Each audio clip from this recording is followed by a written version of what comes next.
Andy Bowyer with Race Day Live, presented by AMSOIL. We're here with one of the baddest dudes on a dirt bike in the world.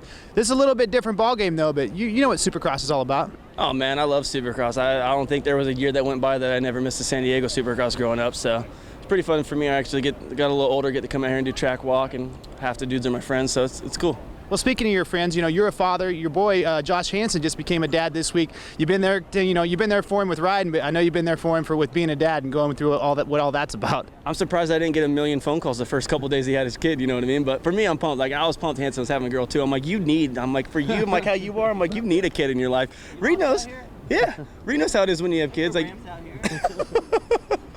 I think with him having a kid, actually got his stuff together, and I think this year's been a big learning curve for him, coming off the couch for the last 2.5 years, come back racing. I think he's just been putting too much pressure on himself. So I think, like, now having his kid and just like actually being able to have fun now, I think it's going to be a big weight off his shoulders, and hoping to see him do a lot better this weekend. Yeah, Hansen's got the speed, but another guy that's got the speed that just showed it last weekend was the guy that was just messing with this, Chad Reed. You know, the theme this year is who's next. Do you think that cat's going to be able to jump in there and make it happen? I thought it was sweet on the who's next. Reed wasn't even on it, and then he came out just swinging last weekend. But for Reed, dude, you can't ever cut out two. That dude's he's an animal. And when he has something in his sight and he sees that he wants it, he goes and takes it. So I definitely respect him for stepping up to the plate all the time. When people are like, oh, he's done, he's so old, he's like, yeah, right, I'm right there with the young kids, you know. So it's been an interesting year this year, and I can't wait to see how this whole year plays out. There's still a lot of races in the series. Yeah, I mean, let's keep talking about that. You're a big fan. You obviously watch this stuff closely. Kennard wins last weekend. Dungey takes over the points. Roczen eats it. I mean, how do you think this is going to shape out as the West Coast swing finishes up and they head to the East Coast? It's crazy, man. Like, I'm swinging for Roczen. Roczen's one of my boys, and I think he's good, but it's cool to see Kennard come out and get a win. That dude,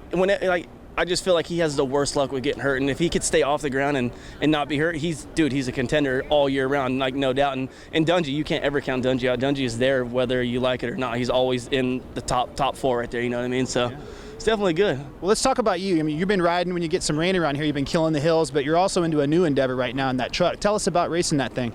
Racing trucks, man, it's just, I always wanted to race Supercross, never made the cut. I was too lazy to train, but racing trucks, I look at it got longevity. There's dudes that are winning with bellies that are bigger, that weigh more than I do, so I figured I can get in there a little earlier now and start mixing it up. But it's cool, man. I love just getting the butterflies of just racing, and racing trucks for me is just so fun, because it's like, if you can drive a go-kart or ride a dirt bike and have good lines, like, you're good to go. So I'm looking forward to this year. I'm doing my own team and everything this year, so should be good. Cool. Well, thanks for talking to us. Jeremy Stenberg, he's racing, he's driving trucks, he's here to watch some Supercross tonight.